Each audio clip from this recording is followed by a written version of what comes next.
Welcome to the CDA Institute's Expert Series, the podcast that brings you critical discussions with thought leaders in defense, security, and global affairs. My name is Heather Lee, and I'm your host for today's episode. The CDA Institute encourages rigorous debate on national security matters through our events, research, and publications. In today's episode, we are joined by Dr. Heather Exner-Pirot, a senior fellow and director of energy, natural resources, and environment at the Macdonald-Laurier Institute, Dr. Suzanne Lalonde, professor of public international law and the law of the sea at the University of Montreal, and Dr. Elana Wilson Rowe, a research professor at the Norwegian Institute of International Affairs. As the planet warms, many countries have turned their attention to the previously inaccessible Arctic. As such, we explore the motivations behind the Arctic race and the international legal mechanisms that can regulate it. First, Dr. Heather Exner-Pirot discusses Canada's potential interest in the Arctic with critical minerals. Next, Dr. Suzanne Lalonde discusses seabed territorial disputes in the Arctic and what international law mechanisms exist to govern them. Finally, Dr. Elana Wilson Rowe discusses the geopolitical conditions and Arctic governance mechanisms more broadly that exist to regulate Arctic disputes. This is the Expert Series.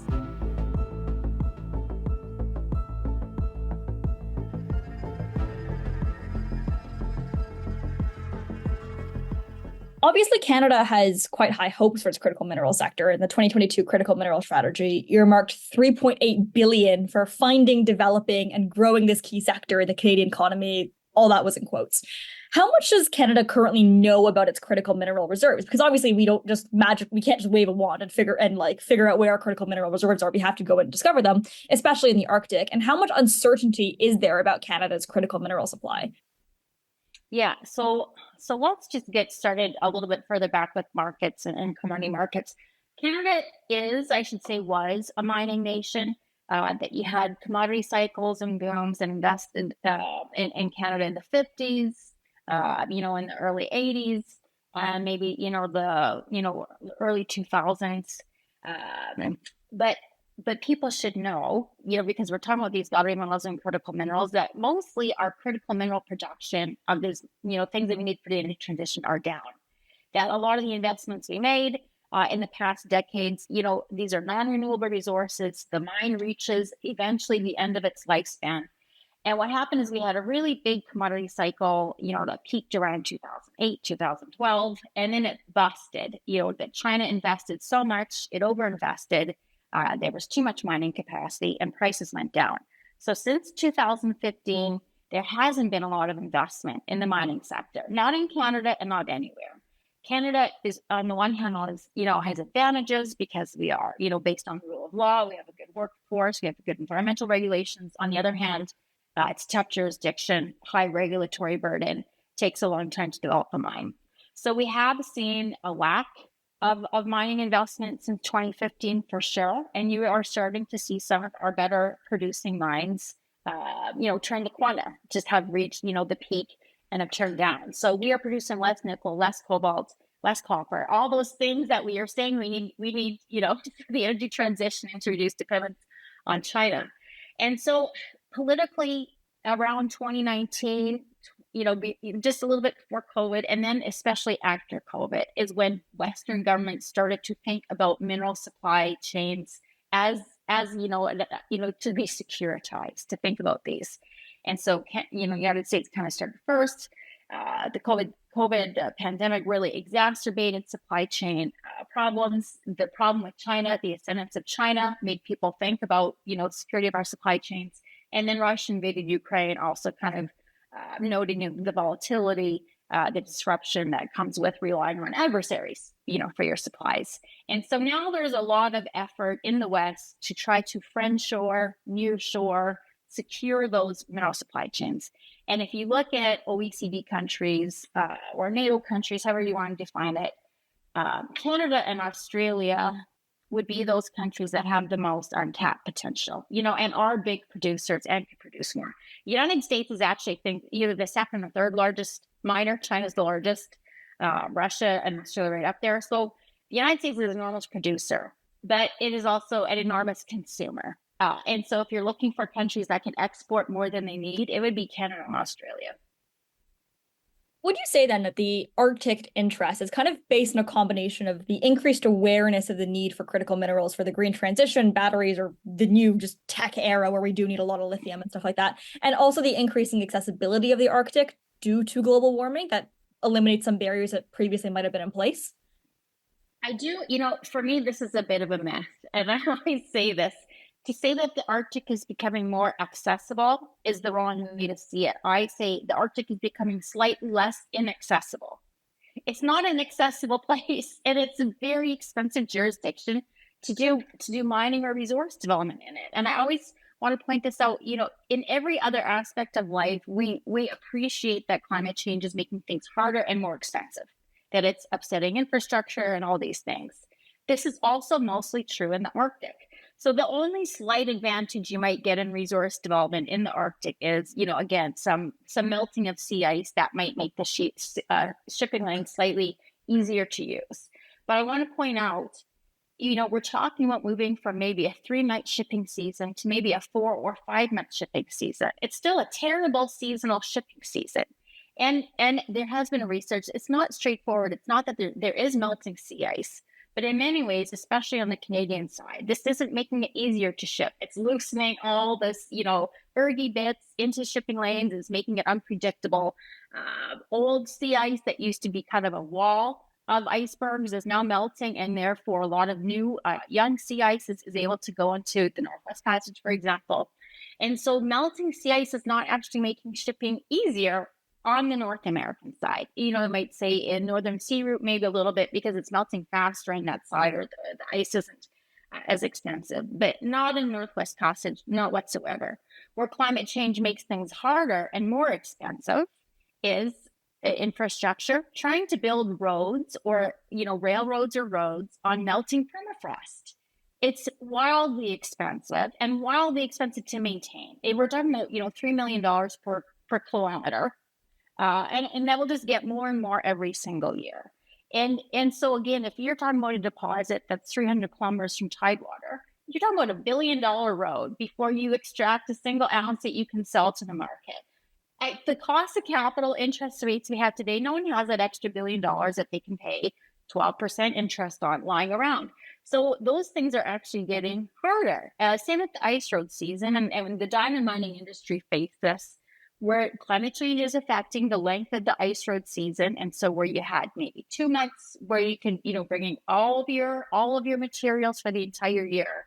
Now maybe you have 7 weeks, maybe you have 6 weeks. The logistics of that become very difficult, of having to organize all this, the time it takes, the drivers that you need, the trucks that you need, the warehousing that you need on site. So we always start the conversation that these resources are becoming more accessible. That from a resource project developer's perspective, no, things are getting harder and more expensive, just like everything is getting more expensive because of climate change. I want to sort of pivot back to the energy security bit of this for a second before we talk more about the environmental costs and the human security costs potentially down the line. Why is it the case that Canada and the US have become quite interested in obtaining our own supply of critical minerals? Because it's not like there's a shortage of supply. We still have access to these kinds of things around the world. But why is it that we've become so obsessed with making sure that we have our own independent supply from China? Yeah, well, I mean, obviously the geopolitics of the world have changed. And the way we sometimes describe it is, China was our competitor and it's clearly becoming our adversary, that it sees its interests not complementary to our interests, but opposed to it, and vice versa. And so it is becoming unacceptable the extent to which we are dependent on China for so much, not of even, the raw materials is one part of it, but the processing. So even when we do process copper, or when we do produce rare earths or copper, you're mostly sending it back to China for processing. It's just cheaper. They have lower environmental standards, lower safety standards. You can't compete on price with what China's doing, and they've invested heavily in it. And I think, when Russia invaded Ukraine, and we all could say, oh, how could Germany, how could Europe be so dependent on Russia for their gas? Well, we are more vulnerable than Germany was to Russian gas. We are more vulnerable to China on the critical mineral supply chain. So on the one hand, it is a changing geopolitical circumstance. On the one hand, it is that we have been sleeping while China has become dominant in so many aspects of critical mineral processing. And then on the last part is that we think to displace fossil fuels, again, depending on the estimate, you will need 5 or 6 times more mining. it's just it's a preposterous lift to think about having 5 or 6 times more lighting. But to do it without China, like, then you start to get into la la land. So how are we going to at least have some, if we can't, like in copper processing, it'd take tens of billions, maybe hundreds of billions to displace what China provides to that huge market. And so it's not a matter maybe of displacing, but at least having redundancy, having other options, having time. If China invaded Taiwan, could we enforce sanctions? How long could we enforce sanctions? Who would be the one with the leverage? And right now, in a lot of these things, it's China that have the leverage, and just producing a bit more ourselves means that we, be buying ourselves some time and some options. I think the counter argument to this would be that that continued Western dependence on Chinese critical minerals in and of itself is leverage, right? Because China does benefit from us buying this stuff; it helps their economy. So would there potentially be a risk if we do make our economies more isolated, if we aren't so dependent on China, that they say, oh, well, yes, like you can impose sanctions on me now, but those sanctions matter less to me because because you're not a big purchaser of my stuff anymore. How would that affect that? How would that affect the relationship there? Again, there will be costs. In a perfect world, and economists know this and how they say this, in a perfect world, there's absolute free trade. And we all benefit, consumers all benefit from that, and we all find our comparative advantage, yada, yada. That's economic theory. In the real world, there is not free trade. China is dumping, it is subsidizing, it is manipulating markets, and it's right in front of our face. So you can't say, oh, we should just have free trade with China. They are not engaging in free trade with us.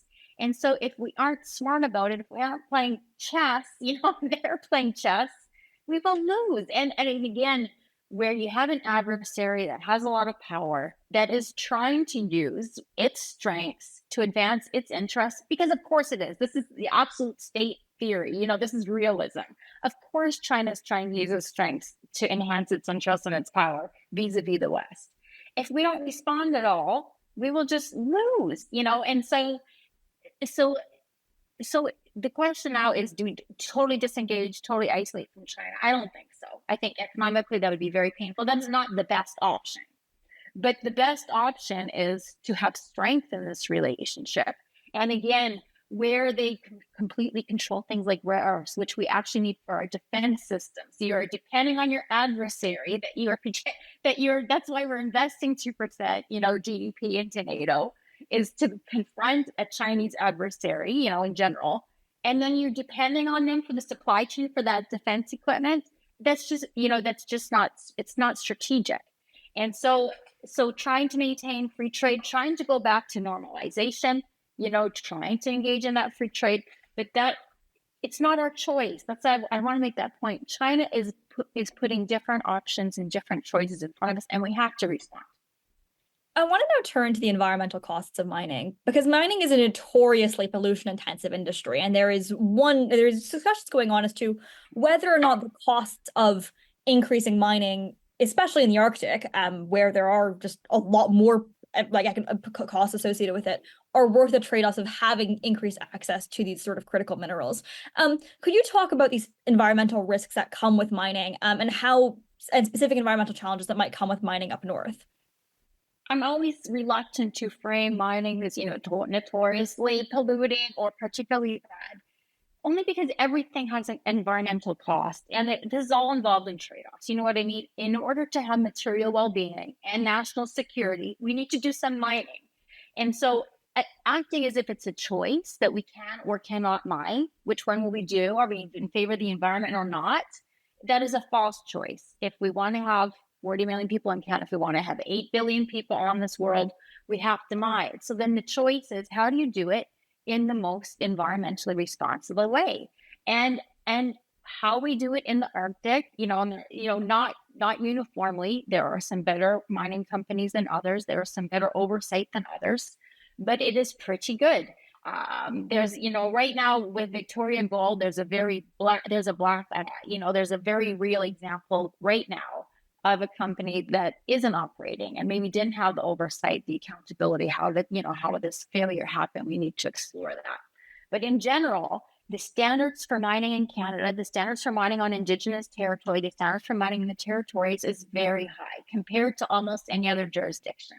And so for me, the lens you should be looking at it is not is it good or is it bad, but is it better or is it best or is it worse? And it's mostly better. Now, things that you want to take into account in the Arctic, there are particularly vulnerable wildlife that are often migratory species. And so if I think of caribou or whales or narwhal, those are usually the species that communities depend on for their country food, for their culture. You want to maintain the integrity of those species. And because they are migratory, they need an enormous amount of territory. And the Arctic is enormous, but these species need thousands of kilometers, of being unimpeded.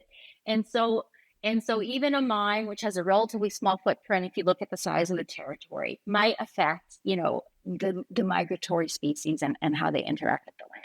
And so mitigating that, the energy right now, because there's almost no energy infrastructure in the Arctic, they will all be using diesel, all of them. And so if you want to have more critical minerals development in the Arctic, which we say we do, which the government says they do, which territories and most Indigenous communities say they do, the question is, are we going to be building new mines with diesel, which is highly polluting, which does have short-lived climate polluting effects?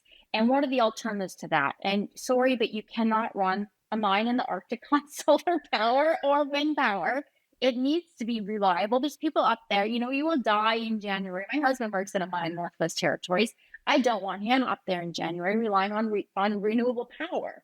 And so, looking to, for example, using small modular reactors, not ready yet, not ready for prime time, but in 10 years, where you could provide the heat, the electricity, it is reliable, could be economic, could be a good displacement of diesel, maybe displacing it now in the shorter term with liquefied natural gas, propane. Anyways, that we have to be cognizant that there are, we are using fossil fuels, and so as is every remote community. And as we want to develop more in the Arctic, trying to think of some less polluting, and also transportation, that flying in, flying out workers, all your materials, that is also carbon intensive. So for example, I would look at airships, could be a very carbon neutral way, carbon negative way, to get, your materials, to get your product out, without having to use the, jet fuel. Thanks for joining us today, Heather. Now we turn to Suzanne for her commentary on seabed law. Thank you, Suzanne, so much for coming on the interview today. Just want to pop into our first question of the current Arctic seabed disputes that are happening. So could you give us a brief overview as to why they're happening and what Arctic countries hope to gain out of extending their territorial grasp in the Arctic? And specifically taking a lens on Canada, why has Canada submitted an extended seabed claim in the Arctic? And what do we hope to get out of it? Sure. It's a pleasure to be here and chat about these questions with you. First of all, I think you mentioned two words, disputes and claims. And I think that's where, for the time being, I think we can talk about overlapping claims and not quite yet disputes. So as you know, any coastal state has rights in the waters beyond their coastline, and that includes on the seafloor and seabed. And, human beings and governments, they love territory. It's if it's mine, and if I can validly claim that territory, I'm going to do it. Especially when there are resources involved, and I think that's the key about the continental shelf. In the Arctic, we don't quite know fully. It's not been explored like other areas, but we suspect maybe hydrocarbons in the continental shelf, minerals. There are other new resources. Pharmaceutical companies are really interested in some of the resources and actually organisms that live in the depths of the oceans, on the seafloor, etc. And so I think it's a question. It's like, if it's territory that belongs to Canada, of course we're going to claim it. And as an added bonus, there's potentially resource riches that might flow from that. And the problem is, once we get beyond 200 nautical miles, what we'll call under international law the extended continental shelf, that's really far from the coastline, far into the oceans. And there are scientific criteria that are supposed to guide how we claim that seabed and seafloor.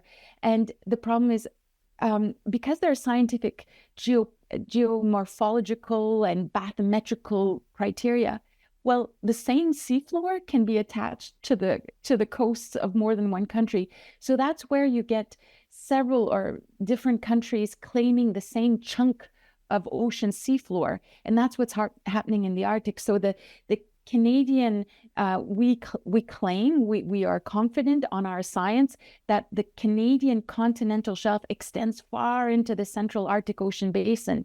But on our right-hand side, if you're looking north, Denmark, Greenland is also claiming that their continental shelf extends far into the central Arctic Ocean basin. And then so far that we overlap with the Russians coming over the pole from their, measuring from their coast. And so at the moment, what we have are, in this scenario, 3 different countries claiming that the same portion of ocean seafloor and subsoil is part of their continental shelf. So what is the precedence sort of in international law for resolving competing seabed claims? Well, this is something that's really, I think, sometimes misunderstood, or, so the body I was referring to is called the Commission on the Limits of the Extended Continental Shelf. So in 1982, when we negotiated the Law of the Sea Convention, the idea, very simplified, was you want to claim beyond 200 nautical miles? Okay, but international law reserves the right to look at that claim.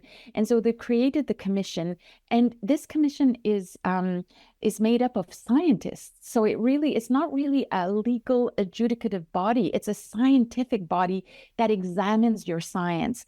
And so it receives these dossiers that cost a fortune to create and to mount, and then it will assess. So we have an example. Recently, Russia received the recommendations of the commission saying, look, Russia, we're not sure that the Gakkel Ridge actually qualifies as continental shelf or Russian continental shelf.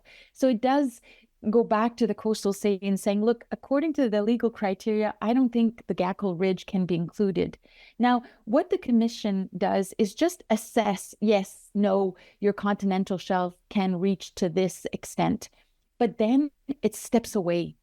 It sends the ball back into the coastal states courts and saying, so we've pronounced this, these are our recommendations, but because I'm sorry if I'm not explaining it right, but they might say, yes, Canada, your continental shelf extends to this point. And yes, your Russian continental shelf, it does extend to this point. And guess what? They overlap. Now it's up to you to resolve where you're going to put the boundary. It's not the commission that will decide where that international boundary will be. The convention and the international law, legal system always envisaged that at that point, okay, we have validated that the Russian shelf goes to this point, and we've validated that the Canadian continental shelf goes to that point, and they overlap. Now you negotiate. Now, when you've cut all diplomatic ties with your neighboring state, those negotiations are like not happening at all.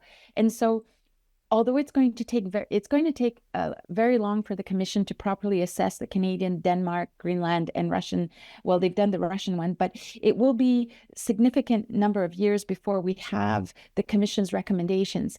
But at that point, it will be up to the 3 states, as in elsewhere in the world, to negotiate. And we have examples elsewhere in the world where states have managed to do it. And in fact, Canada, Denmark, Greenland just did it in 2022 in the Labrador Sea. We actually negotiated where our maritime boundary should be beyond 200 nautical miles for our respective continental shelves. So we didn't even wait for the commission's recommendations. We went ahead and said, you know what? We think there is this legitimate overlap, and this is where we should trace the boundary. But at the moment in the Arctic is very complicated in terms of negotiating that kind of an agreement with Russia. And the other part of the world where you see that the system is in trouble is in the South China Sea, where, China has vast claims that are contested by its neighbors, and it's blocked, right? There's just no possible friendly resolution at the moment. The UN, Convention on the Law of the Sea, doesn't really say anything about these disputes once it's determined the scientific validity. So now we have to turn to sort of Arctic-specific governance mechanisms to kind of resolve these disputes.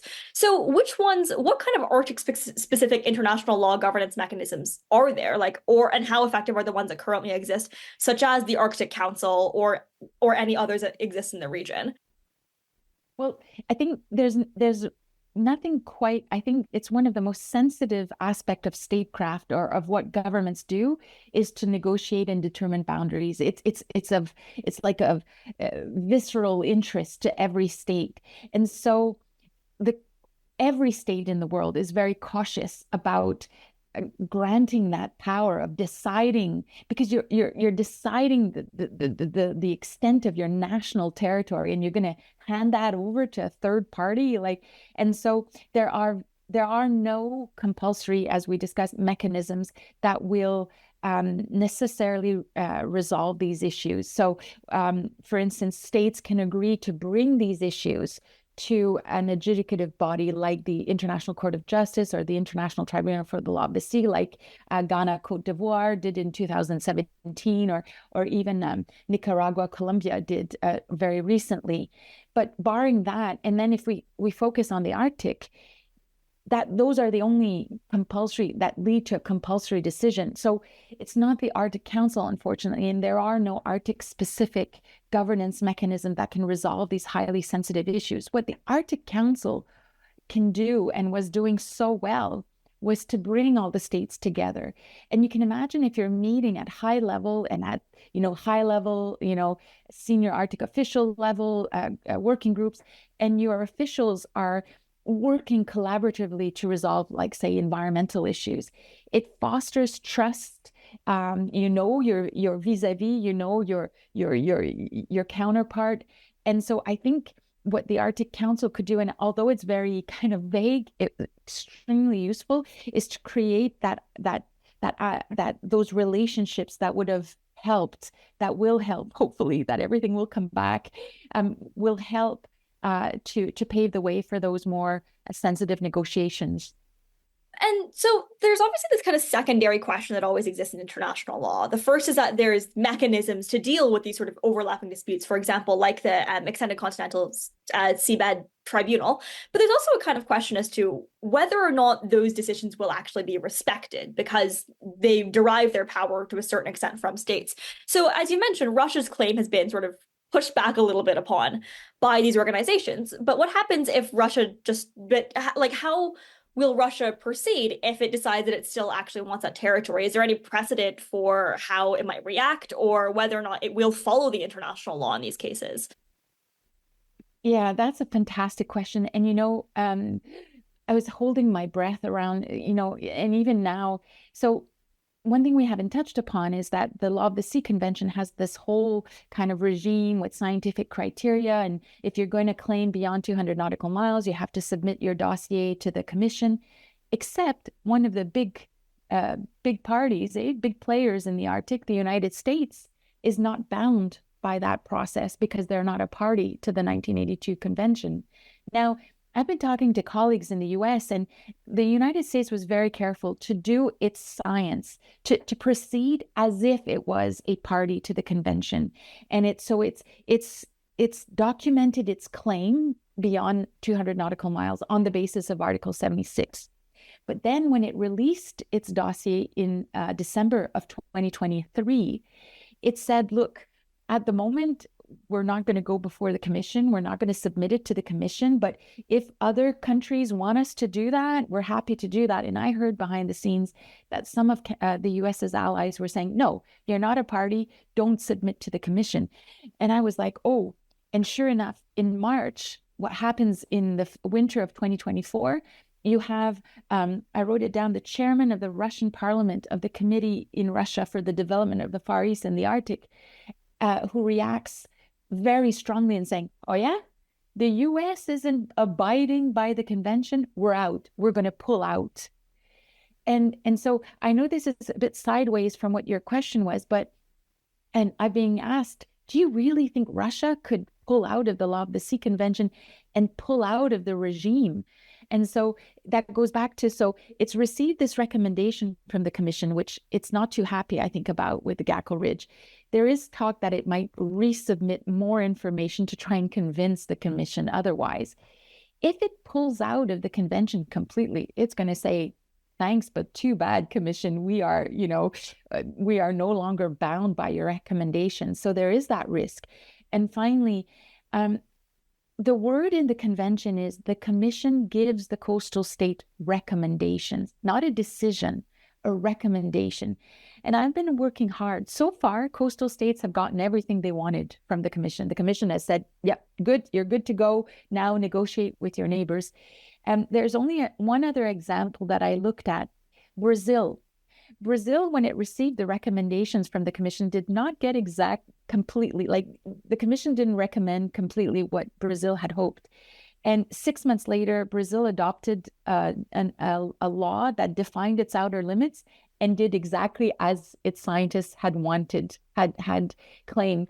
And there were no big denunciation, no big international denunciation. Now, I think if Russia proceeds and says, I don't care what the commission says about the Gackel Ridge, we're moving forward, there is so much concentration on Russia, so much focus on Russia in the Arctic. I think that could create tensions. I think that would create tensions.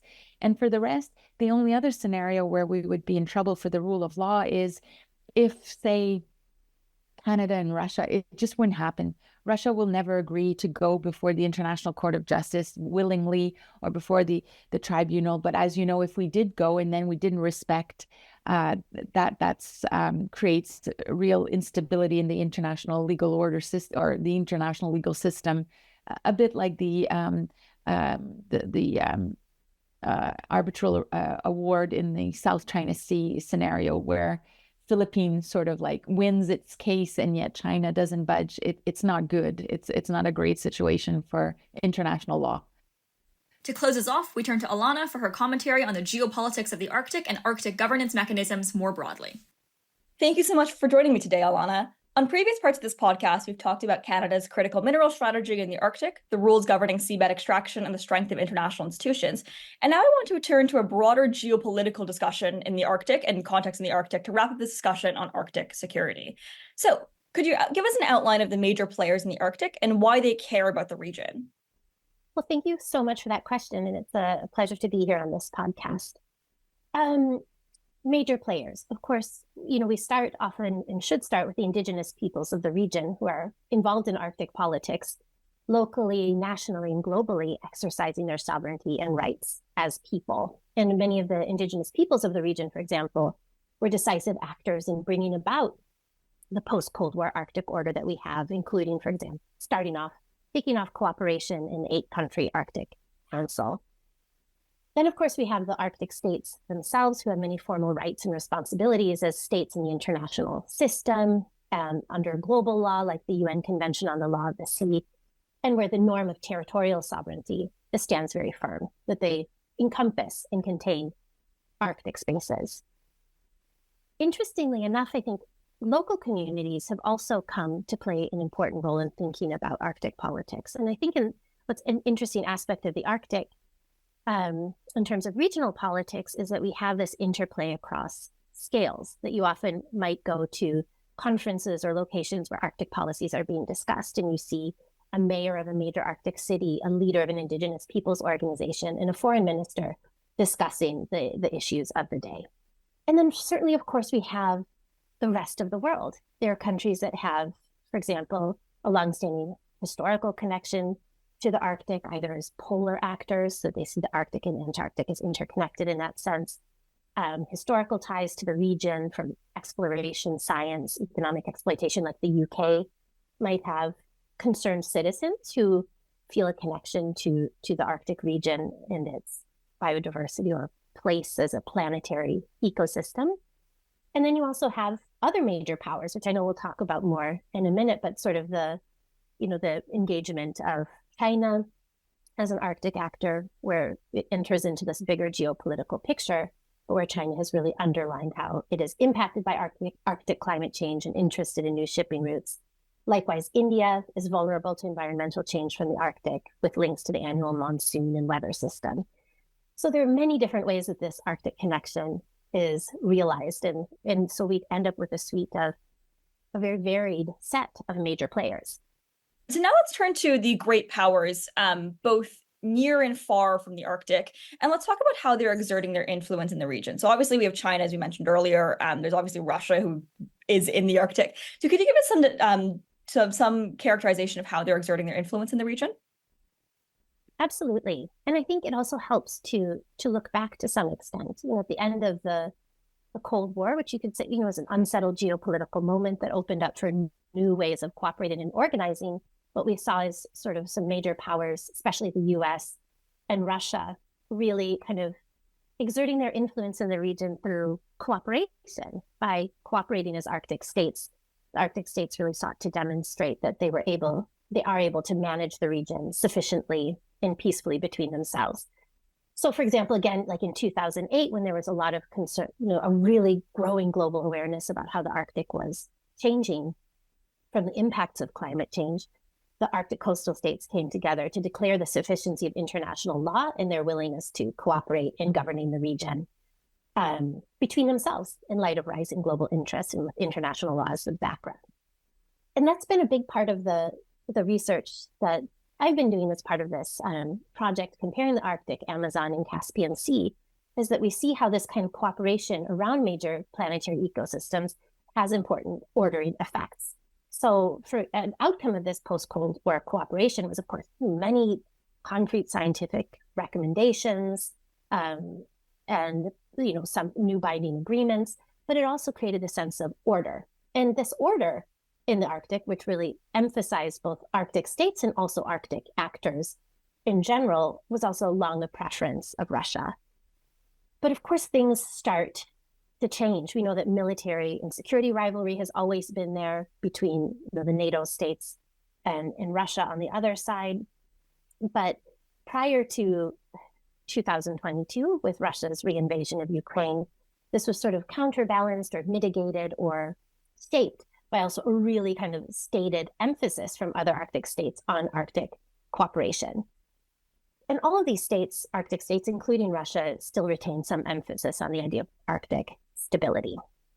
So that's kind of the Arctic states amongst themselves. But with this bigger picture, you also see, China, it's kind of like, a classic Western or something like that, where all of a sudden a newcomer enters the stage and maybe it kind of upsets or changes relations between the townspeople who were there before.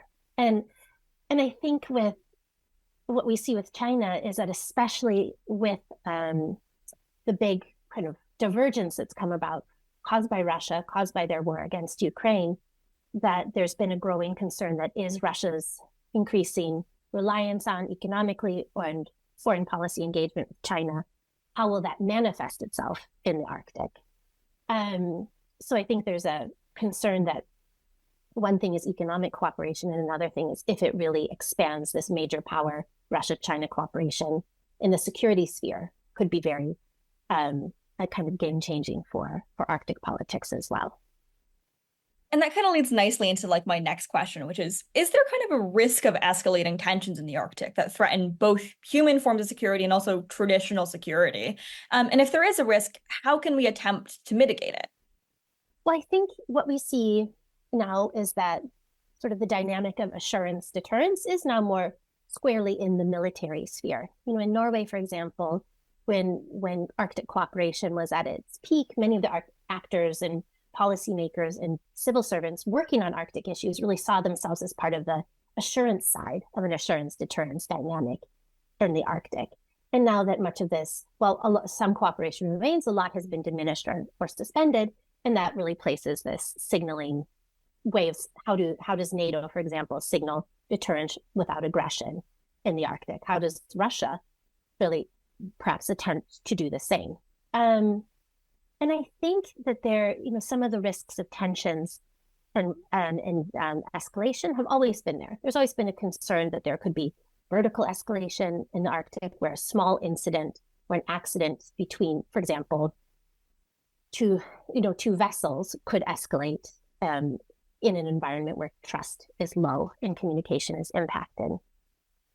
And I also think how policymakers and analysts, how we attempt to even interpret what the risks are, is of course really impacted by Russia's invasion of Ukraine. We've had to recalibrate some long-held assumptions about the rational balancing impulses shaping Russia's foreign and security politics, that maybe they aren't there to the same extent, or that the unexpected can come about. And it really does kind of place a very shadow and much doubt over the future prospects of a rules or trust-based cooperation with Russia.